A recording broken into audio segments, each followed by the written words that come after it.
Vous écoutez une prédication de Fil, la cité d'exaucement, afin d'exposer chaque personne à la parole de Dieu et à l'œuvre du Saint-Esprit pour que Christ se manifeste personnellement et socialement. Bienvenue à Fil, la cité d'exaucement. Et ce moment que vous allez passer ici sont des moments de bénédiction, de joie, que le Seigneur vous visite et qu'il vous parle. Il y a des matins où je vous prêche, il y a des matins où je vous enseigne.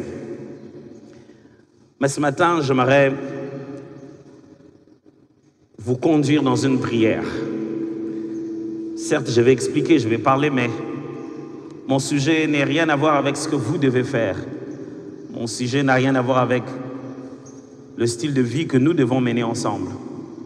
Il y a un enseignement, une connaissance que nous devons avoir. Mon sujet a à voir avec quelque chose que vous et moi, nous devons demander à Dieu. Éclaire les yeux de mon cœur. Éclaire les yeux de mon cœur. On va lire ensemble dans Éphésiens chapitre 1er. Éphésiens 1, 16 à 19. Éphésiens 1, 16 à 19. Donc nous pouvons allumer nos Bibles et les cliquer sur Éphésiens. Vous les ouvrir et les tourner. Ou simplement regarder l'écran quand le texte va commencer à passer. Paul est en train de faire une prière pour les Éphésiens. Je ne cesse de rendre grâce pour vous, faisant mention de vous dans mes prières, afin que le Dieu de notre Seigneur Jésus-Christ, le Père de gloire, vous donne un esprit de sagesse et de révélation dans sa connaissance, et qu'il illumine les yeux de votre cœur pour que vous sachiez quelle est l'espérance qui s'attache à son appel, quelle est la richesse de la gloire de son héritage qu'il réserve aux saints et quelle est envers nous qui croyons l'infinie grandeur de sa puissance, se manifestant avec efficacité par la vertu de sa force. Paul a écrit plusieurs lettres à plusieurs églises, vous le savez mieux que moi. On raconte que certaines des lettres, même, on ne les a pas vraiment pu les retrouver. À l'exemple de lettres qu'il a adressées aux Corinthiens, on ressent dans les deux lettres que nous appelons 1er et 2e Corinthiens, on ressent qu'il fait référence à une autre lettre dont le contenu ni dans le premier ni dans le second. On reconnaît qu'il y a certaines correspondances de Paul qu'on ne peut plus savoir où ça se trouve. Mais gloire à Dieu, ce qui est dans la Bible, c'est ce qu'il voulait dire. Et Paul, écrivant aux Éphésiens, vous savez, Éphèse était la capitale, la grande capitale du royaume grec. Pourquoi capitale? Parce que c'était la capitale religieuse. Il y avait là les temples de leur grande divinité. Et c'était à cet endroit que les gens venaient faire des fêtes religieuses en honneur du roi, en honneur de leur divinité principale. Éphèse était un lieu de beaucoup de festivités. Paul, s'adressant aux Éphésiens, on a l'impression qu'il n'est pas en train de parler à une église avec des problèmes. On dirait qu'ils n'ont pas de problème. Quand vous le voyez parler aux Corinthiens, c'est en ce qui concerne ceci, en ce qui concerne cela, je ne veux pas, j'ai appris qu'il y a ceci. Il répond, il dit même, il écrit même des fois aux Corinthiens en mettant bien des guillemets, en répétant les phrases que eux-mêmes les Corinthiens disaient. Mais lorsqu'il écrit aux Éphésiens, ça ressemble beaucoup à ce qu'il écrit aux Colossiens. Tellement de similitudes, jusqu'à 90% s'il le faut. La lettre de Paul aux Éphésiens et la lettre de Paul aux Colossiens, presque pareil. C'est comme s'il s'adresse à une église qui n'a pas de problème, on dirait. Comme si c'est une église sans faute. Quand il introduit cette lettre, il introduit avec tellement d'idéal. Il parle de la grande église selon Dieu. Il commence par dire merci à Dieu de toutes sortes de bénédictions célestes en Christ. Quand il parle aux Éphésiens, Paul est dans un rêve. L'église d'Éphèse, dans sa correspondance avec Paul, peut nous permettre de retenir trois grandes vérités. Premièrement, il est possible d'être une église selon Dieu. Ils disent d'abord, il est possible d'être une église selon Dieu. Au début, dans mes notes, j'écris, il est possible d'être une église parfaite. Je n'ai pas voulu vous compliquer. Quand je dis une église parfaite, ce n'est pas dans l'idée de la perfection. C'est dans l'idée d'une église sans des problèmes comme Paul en avait rencontré ailleurs. D'autres églises lui donnaient mal à la tête. Mais l'église d'Éphèse, Paul a envie de parler. Quand vous lisez Paul, il parle comme un pasteur.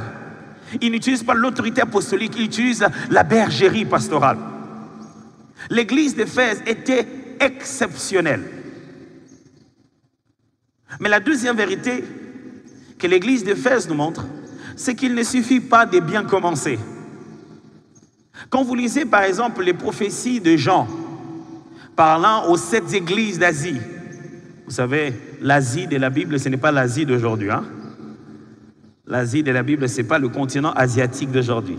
L'Asie de la Bible se trouvait en Europe. Alors lorsqu'il parle à ces 7 églises, il parle aussi à Éphèse. Et dans le livre d'Apocalypse, il fait une correction particulière à Éphèse. Il dit qu'Éphèse a bien commencé et Éphèse s'est fatigué. Même Jean, qui n'a pas fondé cette église, sait que les Éphésiens, lorsqu'ils ont commencé à exprimer leur foi, ils étaient merveilleux, exceptionnels, exemplaires. Dieu a dit, quand vous avez commencé, l'amour avec lequel vous avez commencé, c'était fantastique.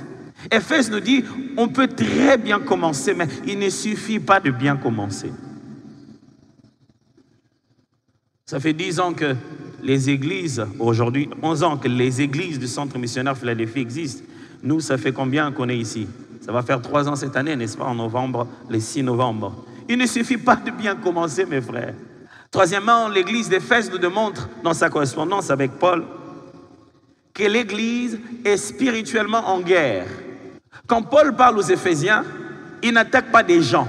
Il ne dit pas que j'ai appris que parmi vous, il y a de la débauche. Non. Il ne leur dit pas, j'ai entendu que vous ne gérez pas bien les dons spirituels, les gens mangent mal la Sainte Seine. Non. Ce ne sont pas ces genres de problèmes-là. Chez les Éphésiens, il leur dit, nous n'avons pas à lutter contre la chair et le sang, mais contre toutes sortes de puissances, de domination, des esprits errants dans les lieux célestes. Vous avez un combat. Si ce ne sont pas les hommes qui vous combattent, les esprits vous combattent. Toute église doit savoir, même si tout le monde est gentil, tout le monde vous aime, quand on voit une affiche, on dit « Ah, cette église est merveilleuse », ça ne veut pas dire que nous ne sommes pas en combat. L'église est tout le temps en guerre. Si les individus ne lèvent pas leurs doigts et disent qu'ils nous combattent, quelque part dans les lieux célestes, quelque part dans le monde spirituel, il y a des dominations, des autorités, des principautés qui veulent notre destruction. Gloire à Dieu de ce que Jésus était clair. Le jour où il fondait son église, les portes de l'enfer ne prévaudront jamais contre elle. Mais aussi, en lisant ces textes, on se pose bien la question, pourquoi il fait cette prière? Le chapitre 1 commence par des prières.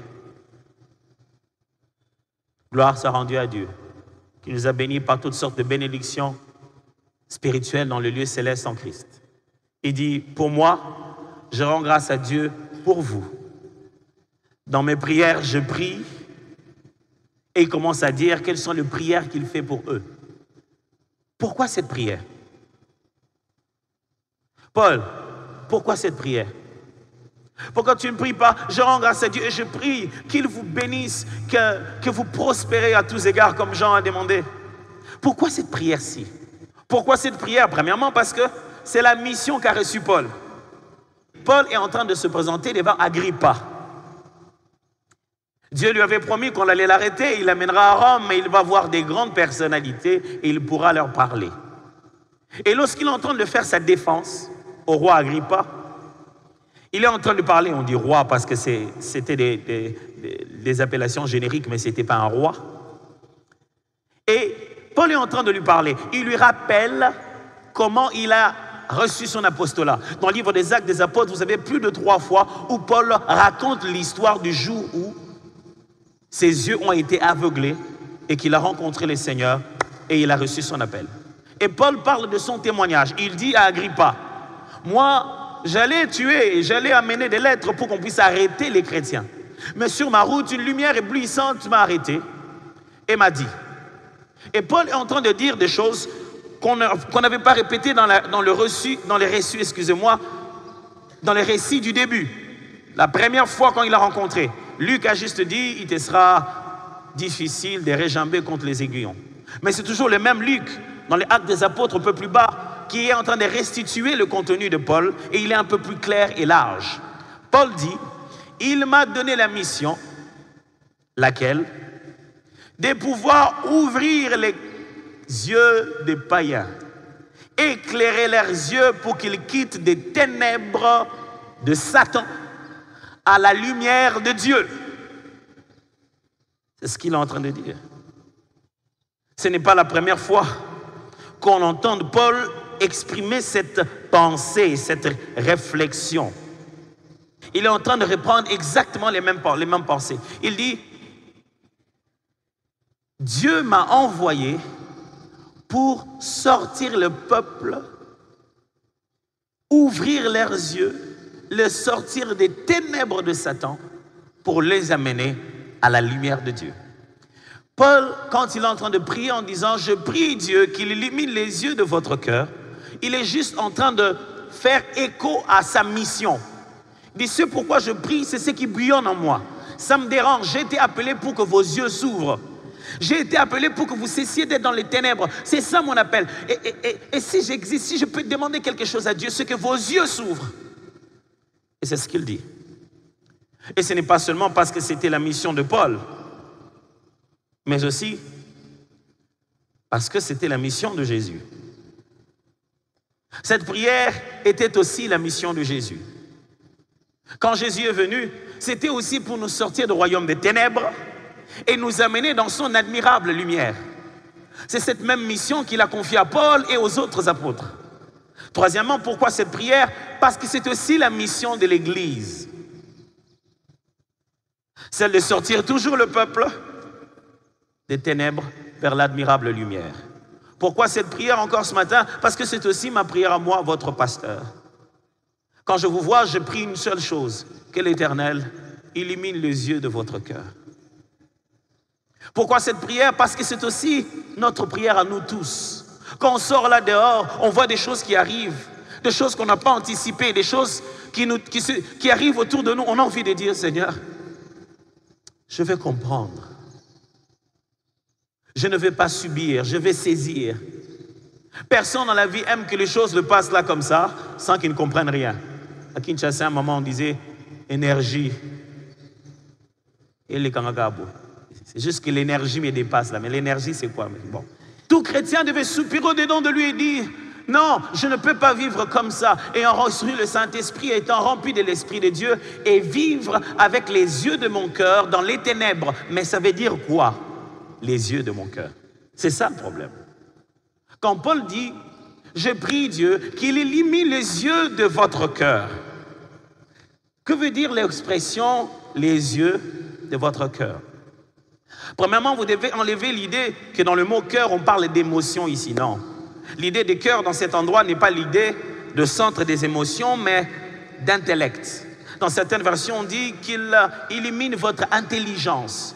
Ici, on est en train de parler de la partie de l'homme où il y a l'appréhension, la capacité de comprendre les choses. Je vous ai proposé quelques réformulations de ce qu'on appelle les yeux de cœur dans la Bible. Mais avant d'aller plus loin, j'aimerais voir ceux qui n'ont pas des yeux de leur cœur. Ah, ok, tout le monde a compris.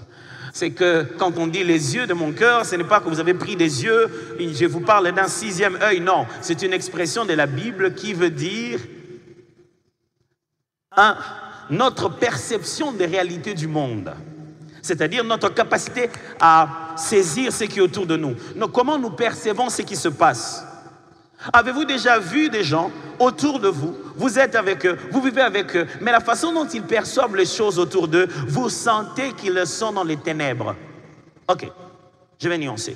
Je ne suis pas en train de dire « ouvre les yeux de mon cœur ». Je suis en train de dire éclaire les yeux de mon cœur. Les yeux dont je parle ne sont pas fermés. Les yeux dont je parle ne sont pas aveugles. Mais les yeux dont je parle sont entourés des ténèbres. Alors si quelqu'un là dehors dans le monde te dit qu'il voit clair, il ne voit pas clair. Le monde entier est dans les ténèbres. Et si quelqu'un te dit, mon âme claire, dis-lui, il n'y a pas de clarté sans Christ, tu es dans les ténèbres. Et qu'est-ce que ça veut dire finalement d'avoir les yeux de son cœur, c'est-à-dire son intelligence éclairée? Ça signifie quoi? Je vous ai proposé la première façon, la perception de choses. Quand quelqu'un a l'espérance, quand quelqu'un a la foi, quand quelqu'un sait que l'avenir peut être différent, totalement différent de ce qu'on vit aujourd'hui, quand quelqu'un sait que son avenir n'a rien à voir avec l'endroit où il est né. Mes frères, Jésus-Christ est né dans une étable. Il est né il n'y avait même pas de maternité, mais c'est lui le roi de gloire. Là où tu es n'a rien à voir avec là où tu vas. Là où tu as commencé ne veut rien dire avec là où tu vas finir. Quand quelqu'un a l'espérance de son appel, il ne regarde pas le monde de la même manière. Quand il marche dans les rues de Kinshasa, il ne se dit pas « Nabi Mamboko ». Parce qu'il sait que sa joie n'est pas en sortant ou en entrant, où qu'il soit Christ et son monde. Il est comme un arbre planté près d'un courant d'eau qui donne son fruit en sa saison et dont le feuillage ne se flétrit point. Jetez-le où vous voulez, il va fleurir si l'Éternel est avec lui, parce que les yeux de son cœur ont une perception totalement différente. Je prie Dieu que vous ne voyez pas le monde comme le Congolais, que vous ne voyez pas le monde comme tout le monde autour de vous. Voyez le monde comme Dieu le voit. Les yeux de notre cœur, c'est deuxièmement, notre compréhension des vérités directrices de l'univers. Ça signifie simplement comment nous comprenons les principes non dits qui sont là dans la société et qui sont là dans l'esprit. Ces principes-là qui gèrent le monde. Quand quelqu'un ne comprend pas qu'il doit apprendre à honorer ses parents, et quand il a quelque chose, quand le Seigneur le bénit, il doit penser à eux, il va prier, intercéder, chasser des démons, détruire l'esprit d'envoûtement familial, arracher, détruire, couper, déloger. Je ne sais pas qu'est-ce qu'on fait d'autre. Brûler, calciner. La seule chose qu'on ne fait pas, c'est refroidir, quoi. Donc glacer. Il va tout faire, mais il est en train de jouer avec les mauvaises règles. Quand les yeux de votre cœur sont ouverts, c'est comme si vous étiez en train de regarder un match d'un sport que vous ne connaissez pas. Moi, il m'arrive de regarder des matchs de tennis avec ma femme.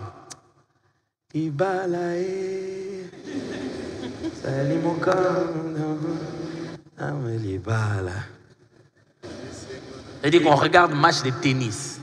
Donc, deux gens qui sont habillés en culotte en train de s'envoyer une balle. Et qui crient très fort, oh, oh, et qui sont les hommes les plus payés, mieux payés que les footballeurs. Et ma femme est surexcitée. Elle saute comme quand on a marqué un but. Ah! Je ne comprends pas ce qui se passe. Elle me parle de Federer, de Djokovic, de... Au nom de l'amour, je dis, oh oui chérie, on montre Federer, on montre Federer. J'ai pas envie de regarder, j'ai juste envie de la voir. Elle, comment elle va sautiller. Je comprends rien.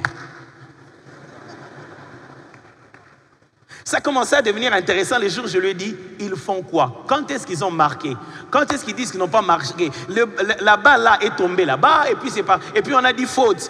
Je n'ai pas vu de faute. Commençait à me dire, non, quand ça tombe sur la ligne, oh, ok. Quand ça va, ah, ok. Si tu viens chez nous à la maison, nous deux, on regarde tennis, les yeux de ton cœur à toi seront complètement dans les ténèbres. Mais ceux de mon cœur seront en train de bien voir. Un jour, on est parti aux États-Unis avec le pasteur Eric et le frère Jack. Je ne sais pas ce jour-là, qu'est-ce qu'on avait. On leur a fait un cadeau, on leur a donné des places spéciaux pour aller suivre un match de baseball. Quand ils sont revenus eux-mêmes, ils m'ont dit, Quand on a sifflé mi-temps, nous on a dit « Wouh !» Alors les gens nous regardaient. Pourquoi? C'est la pause. Pourquoi ils crient?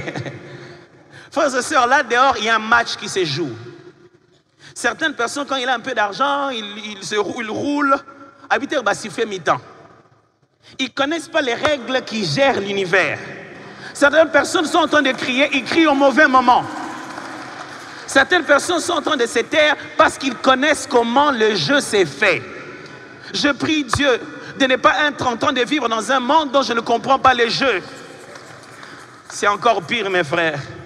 Un jour, j'ai regardé des amis en train d'apprendre des règles de ce sport-là qui est vraiment incroyable. C'est très beau à voir comme sport, mais pas bien à jouer. Pour nous surtout. J'allais appeler ça catchball, mais... Rugby. Rugby. Rien que le mot te fait peur. Rugby.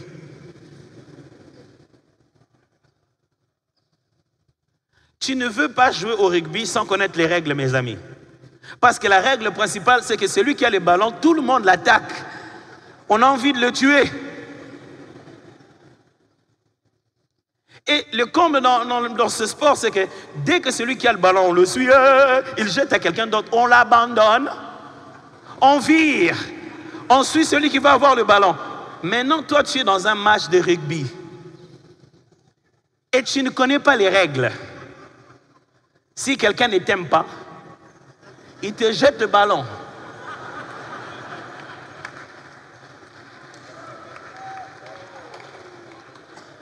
D'autres personnes, quand ils ont le ballon, ils pensent qu'ils ont des problèmes. C'est comme ça la vie réelle. Si tu ne connais pas les règles, tu penses que les démons qui t'attaquent, les combats que tu as, Dieu ne t'aime pas. Non, il t'aime tellement qu'il t'a donné les ballons et il espère en toi. Tu es dans un match où celui qu'on poursuit, c'est celui qui a un avenir. Je ne vous entends pas dire amen. Je ne sais pas si vous avez des problèmes avec ça. Mais vous êtes dans un match où celui qui a les ballons, c'est celui qu'on attaque. Celui qui a les ballons, c'est celui qu'on poursuit. Quand Dieu vous jette les ballons, c'est que vous êtes plus proche à marquer les buts. Vous ne m'entendez pas bien. On ne jette pas les ballons à celui qui est derrière. Écoutez-moi, quand vous jouez du rugby, il n'y a pas de retour de jeu. Non, renvoyez le ballon chez les gardiens, il va contrôler le jeu. Non, on avance vers le poteau là-bas pour marquer. Et on ne jette les ballons qu'à celui qui est bien positionné. Si un jour on commence à vous dire vous avez des combats, dites que le ciel vous a repositionné pour être la personne qui va diriger la destinée. Que Dieu éclaire les yeux de nos cœurs, que tu commences à voir les choses telles qu'elles sont censées être.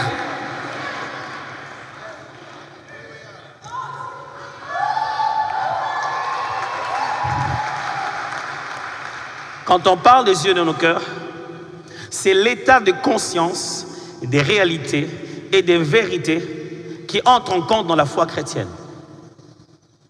L'état de conscience. Juste si c'est un petit problème, juste en passant, je ne vais pas aller loin dans ça. Quel est notre degré d'état de conscience d'un principe aussi simple appelé la dîme? Ou simplement, je ne vais pas aller à la dîme, on va faire des débats. Simple. L'état de conscience de ce principe simple appelé offrande. Avant de venir ici, vous avez préparé votre chemise, votre pantalon, vos habits. Vous avez fait des maquillages.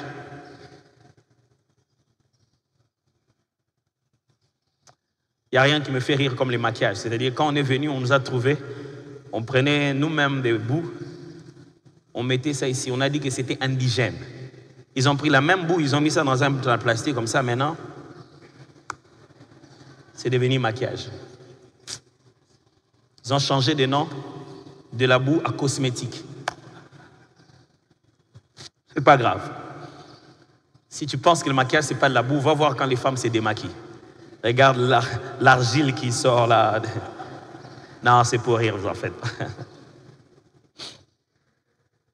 Vous avez préparé ça, vous avez été conscient que vous aurez besoin d'être beau. d'être bien, d'être présentable. Est-ce que vous étiez conscient que votre avenir dépend du fait que vous puissiez préparer aussi l'offrande?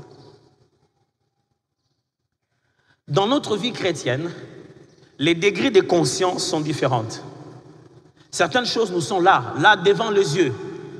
Le mal du christianisme aujourd'hui, c'est que notre degré de conscience de l'adversité, du combat, des attaques est venu là. Parce que quand on sort, on se rend compte que j'attendais que Dieu me bénisse, je n'en ai pas. Notre degré de pauvreté est là. Notre degré d'adversité est là. Et notre degré de conscience de la présence de Dieu est quelque part là derrière. C'est même l'essence du cantique « Tu es plus grand ». Ouvre mes yeux, que je voie ton armée qui m'entoure, que je cesse de croire à la taille des illusions qui sont là autour de moi, que je combats le jour et la nuit. Frère, il y a mieux à voir que les signes des répétitions de malédictions dans votre vie. Il y a mieux à voir que les difficultés de paiement des Minerval. Il y a mieux à voir que l'incompréhension des fiançailles. Il y a mieux à voir que l'âge à laquelle les gens meurent dans votre famille. Il y a mieux à voir que des problèmes de stérilité. Il y a mieux à voir que tout le monde chez vous a étudié mais n'a pas de boulot. Il y a mieux à voir. Il y a à voir que nous avons été bénis de toutes sortes de bénédictions célestes dans le livre. Oh, je ne sais pas si vous comprenez ça. Si vous savez ce que vous avez dans le ciel, c'est cela que vous allez amener sur la terre. Regardez les degrés de conscience de cet homme appelé Jésus-Christ de Nazareth. Il est devant un roi, il est devant une personne élevée qui a le pouvoir sur sa vie. On lui dit, mais parle. Jésus lui dit, toi, tu n'as sur moi aucun pouvoir. Tu ne vois pas les militaires qui t'ont attrapé. Ce sont eux qui t'ont attrapé. Ils t'ont même tapé. Papa, toi et eux. Il ne parle pas comme ça, il est propre. On l'a déjà cogné un peu. Malgré qu'il a les signes qu'on a cognés, il leur dit, voici ma conscience. Vous tous, vous n'avez absolument aucun pouvoir sur moi si cela ne nous a pas été donné au ciel. On dit, toi je m'en suis n'importe quoi. Il a dit, en plus tel que je suis là, si j'ai demandé,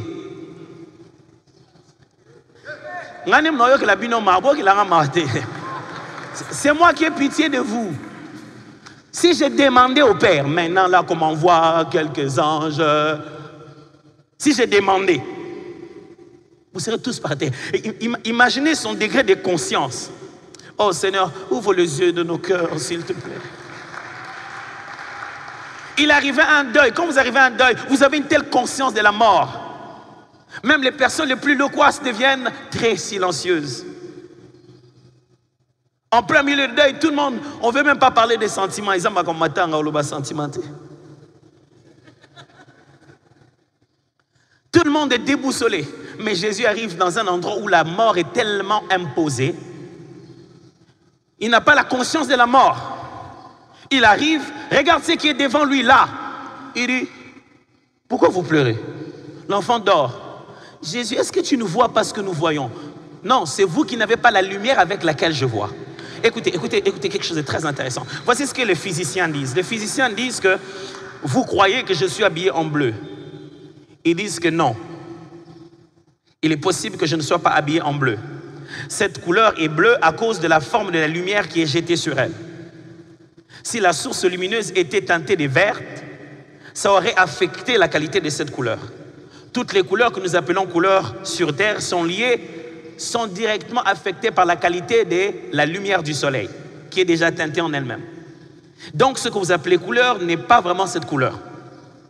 Ils disent que c'est la lumière qui détermine la couleur. Ça veut dire que ce que toi tu penses être grand et puissant, ce n'est peut-être pas ça.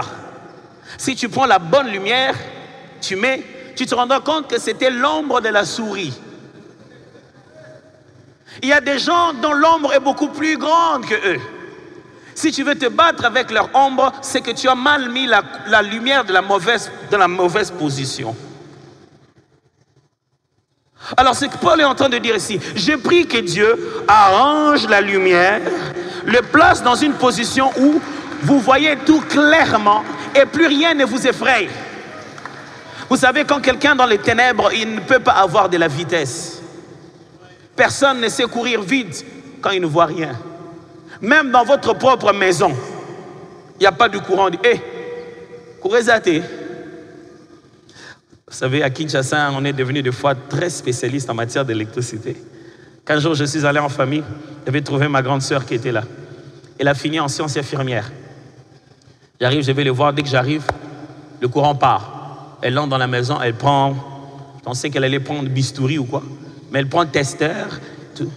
Je la vois aller vers la cabine, je dis, qu'est-ce qu'il y a? On n'a qu'à changer de phase. Oh. Et moi, je disais, mais, oh, attends, maman change la phase. Hey. Nous avons déjà une formation de base électrique au niveau national, donc... Nous avons tous un peu de cours d'électricité. Au moins, on s'efface. Si vraiment il y avait des films où il y a des problèmes de couper, si la bombe va exploser, ça ne va pas exploser en RDC. On connaît les fils.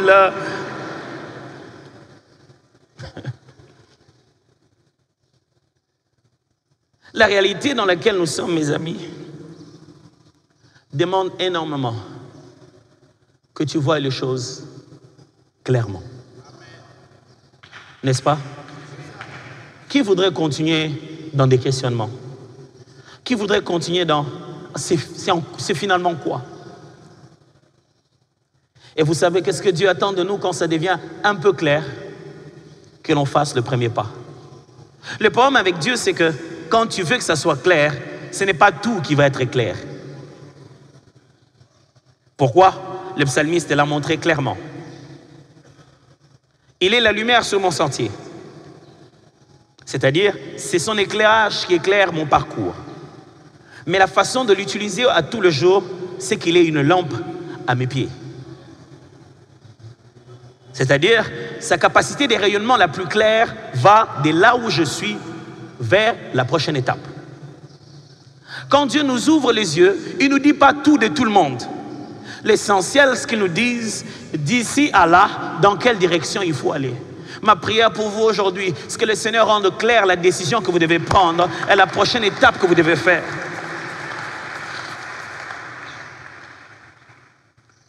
Pourquoi éclairer?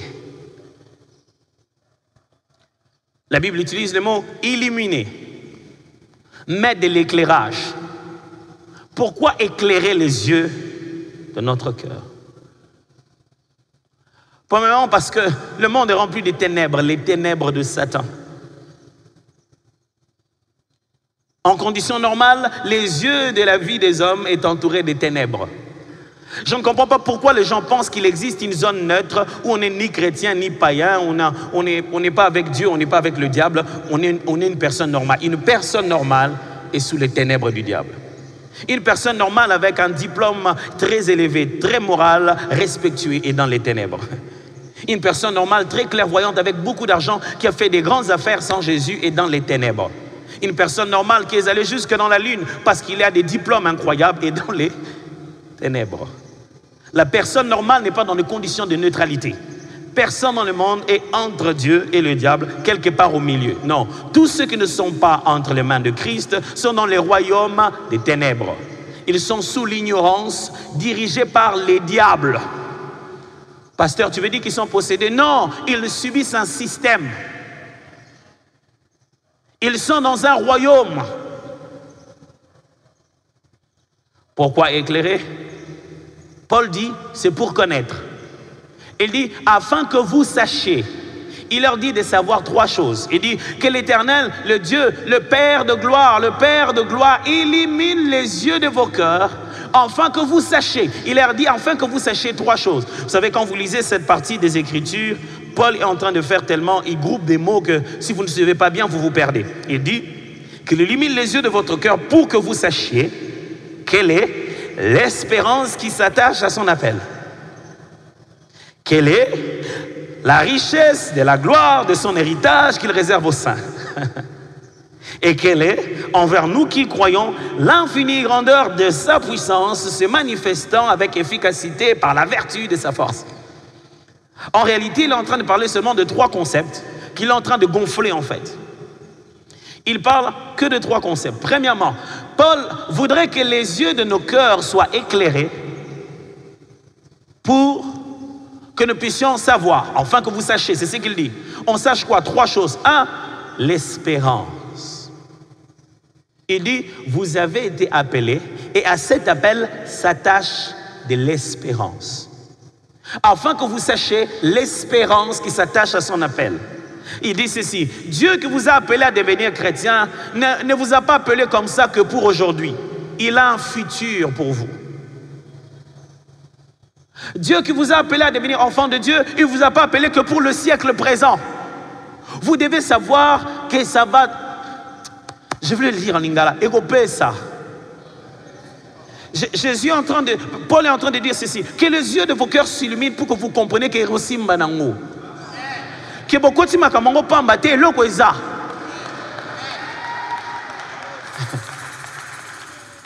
Akin se deneta bakota akaka kota aka on sait jamais.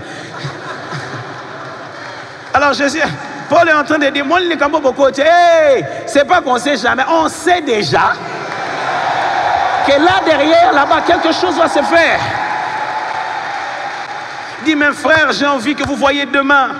Mes frères, j'ai envie que vous sachiez ce qui se passera demain. Que vos yeux s'ouvrent pour que vous compreniez que ce n'est pas question d'aujourd'hui. Quand vous pleurez aujourd'hui, j'estime que les souffrances présentes n'ont aucune commune mesure avec la gloire à venir. Il essaie de leur faire comprendre, ce n'est pas question d'aujourd'hui.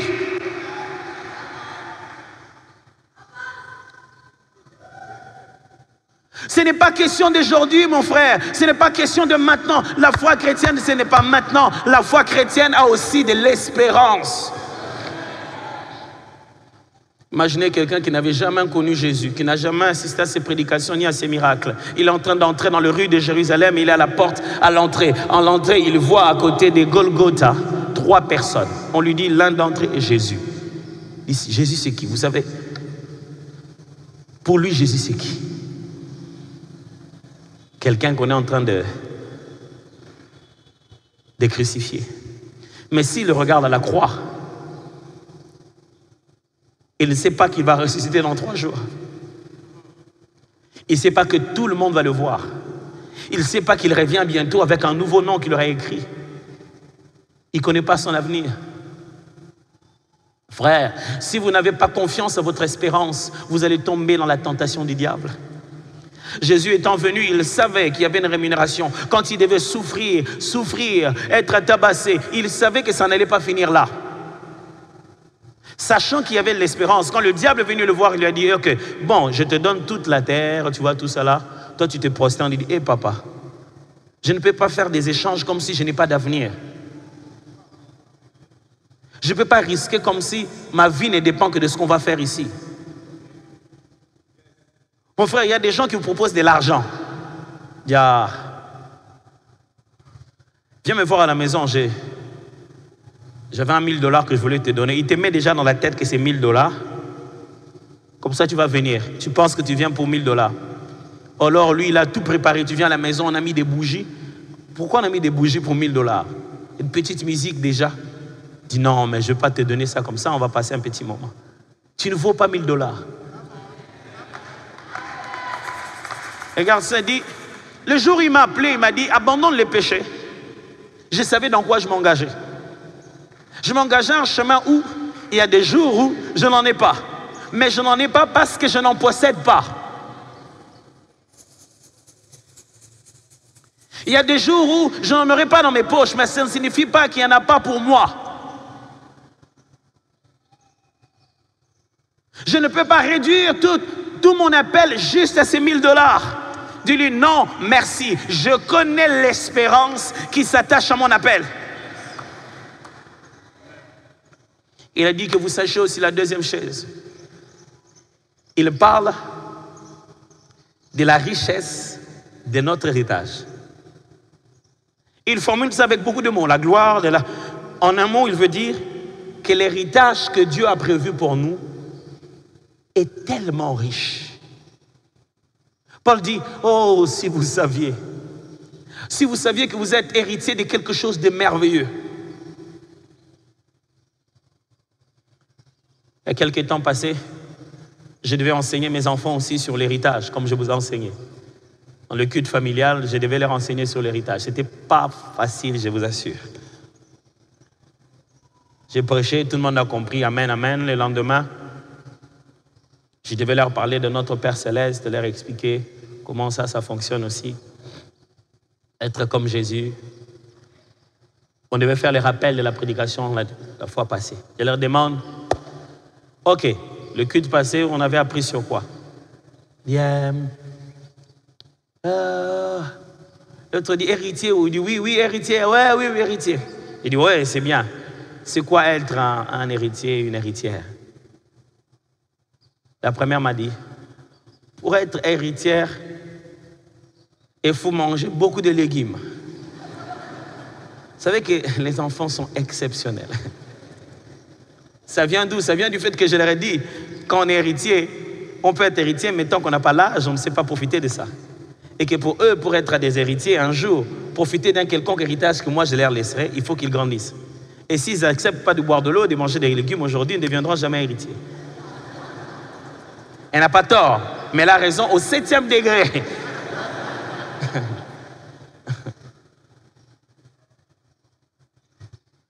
Et puis les amis ont dit non, héritier, c'est quand tout ce qui est au père. Et puis celle qui avait donné la réponse des légumes revient et dit oui, je sais maintenant. Héritier, c'est quand Roland il va prendre tous tes habits et nous on va prendre toutes les histoires des mamans. Et quand toi tu ne seras pas là, tout ce qui est à toi va devenir pour nous. On dit ouais, mais il ne faut pas parler de ça comme ça me fait peur. Du genre, c'est comme si tu veux te débarrasser de moi, genre.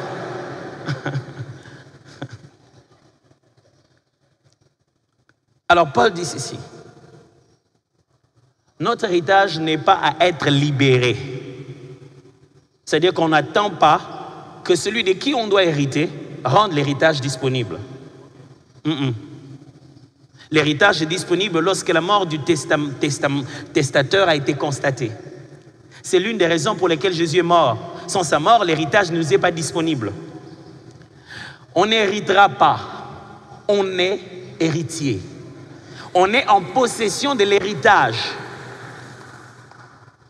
Et chacun de nous, quand il entre dans notre grande caverne d'Ali Baba, s'il faut le dire comme ça, notre gros entrepôt d'héritage, il ne peut prendre que ce qui a son âge, sa taille et sa maturité. Personne ne lui interdira. Parce que c'est par la foi qu'on le prend. Jésus a vu une femme avec la foi et cette foi a suffi pour qu'en tenant le pan de la robe de Jésus, elle soit guérie. Alors quand vous entrez dans les réserves des richesses de l'héritage qui est nôtre, vous ne pouvez pas sortir de là avec quelque chose qui est plus gros que vous. Le système de la porte est conçu comme ça. Donc vous venez vous amasser, j'arrache, Seigneur, j'arrache le mariage, j'arrache, vous arrachez tout ce que vous voulez. Quand vous voulez que ça vienne sur la terre comme au ciel, après que vous avez fini de prier, vous sortez, vous regardez, Seigneur, j'ai prié beaucoup, c'est tout ce que j'ai en main. Tout ce que tu as en main ressemble à ton âge. Ne commence pas par prier beaucoup, commence à grandir beaucoup. Dieu ne te laissera pas sortir de là avec des choses qui ne sont pas de ton âge. Imaginez-vous un enfant avec une petite chose qu'on appelle lame des rasoirs. C'est petit comme ça. Vous lui laissez avec? Un enfant de 3 ans avec. Mais c'est petit, non? Il n'imagine pas le danger. Il n'imagine pas la portée de ce qu'il demande. Et enfin, pourquoi éclairer? C'est pour ne plus subir. Paul voudrait que ces chrétiens commencent à devenir des gens qui agissent, qui ont compris, qui ne subissent pas ce qui est autour d'eux. Est-ce que quelqu'un aimerait subir la vie? Tu te réveilles un matin, tout arrive. Rien de ce que tu as prévu, rien de ce que tu as contrôlé, tu ne fais que subir. Ça te descend sur la tête comme ça. Une longue liste de choses. Tu fais ceci, mais il y a d'autres choses. Paul dit, quand les yeux de votre cœur seront illuminés, vous comprendrez. Vous savez maintenant, vous ne subissez pas, vous faites arriver les choses.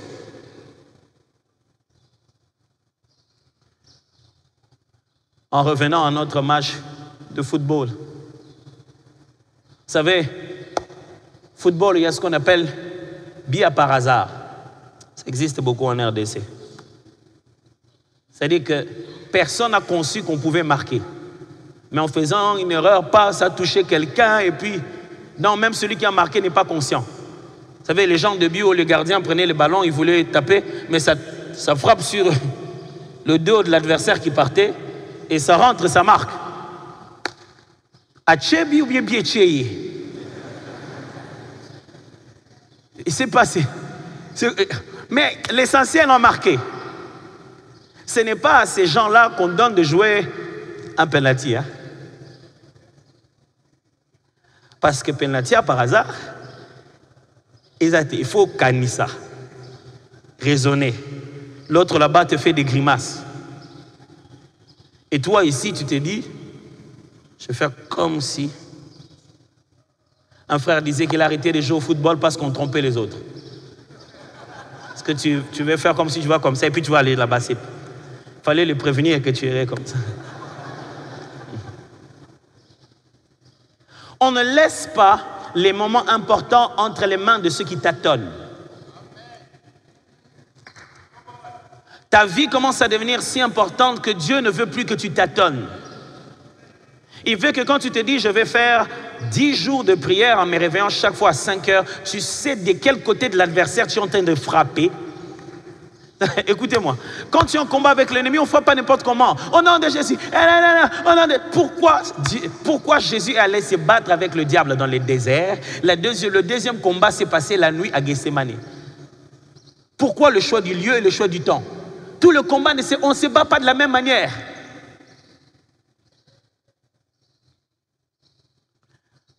Avant de quitter ce matin, je réponds à la question, comment Dieu éclaire-t-il les yeux de nos cœurs? Hein? Il nous aveugle du monde. Paul le sait très bien. Les jours où ses yeux à lui ont été ouverts sur Jésus, c'est parce que ses yeux ont été aveuglés par Jésus. Le jour où Paul a compris mieux que ce n'était pas, c'est Jésus, il ne devait pas faire ça. C'est le jour où ses yeux ont été aveuglés. Qu'est-ce que ça signifie littéralement pour nous, pasteur? Ça signifie simplement que pour que Dieu puisse commencer à ouvrir les yeux de votre cœur, il va devoir vous prendre certaines choses pour rester seul, lui. Il va devoir enlever votre attention sur certaines choses pour que vous ne le regardez que lui. Il va devoir vous prendre certaines choses qui les remplacent, qui sont devenues si importantes que ça commence à les remplacer. Jusqu'à ce que vous puissiez dire, je suis là, Seigneur. Il va devoir se révéler si glorieusement que vous allez trembler dans votre péché. Comment Dieu nous éclaire-t-il? Il nous envoie une personne. Quand Dieu veut nous éclairer, il nous envoie toujours quelqu'un. Une personne à côté de nous qui fait un petit moment avec nous, un instrument de Dieu, quelqu'un qui vient au bon moment dans votre vie. Je prie Dieu que vous puissiez savoir qui est l'éclaireur qu'il vous a envoyé. Paul lui-même dit, j'ai reçu la mission d'aller éclairer les autres. Seigneur, donne-nous des éclaireurs qui sont des collègues de travail, des patrons au boulot, des amis. Il y a des gens qui ont des fiancés qui ne sont pas là seulement pour t'épouser, mais qui vont éclairer complètement ta vie. Seigneur, permets-nous de reconnaître les gens que tu as envoyés pour faire tomber les écailles des yeux. Il y a des gens, quand tu te mets à le suivre comme ça, tu l'entends parler, tu l'entends enseigner, tu dis, hé, Moutou, faut moi une mémoire, go. Il y a des gens que tu ne verras jamais, tu regardes juste la vidéo, mais ça a bouleversé toute ta vie. Je prie Dieu que tu assistes à l'endroit où tu devais assister, que tu regardes la vidéo qu'il te fallait regarder, que tu rencontres les gens qu'il faut à tout prix que tu voies. Il y a des gens, quand tu les rencontres, tu dis, hé papa, pourquoi je ne t'avais pas rencontré avant? Si on m'avait dit ça avant. Et enfin, il nous donne une connaissance juste. Pour que Dieu nous éclaire, il nous donne une information précise, une connaissance réelle. Quand vous commencez à connaître les choses comme elles doivent être connues, tout change dans votre tête. Alors je vous en supplie, Vous entendez parler de l'école d'Apollos? Métamorpho, inscrivez-vous dans tous ces programmes. Parce que je pense que quand nous crions, Seigneur, ouvre les yeux de nos cœurs, il passe par ces enseignements.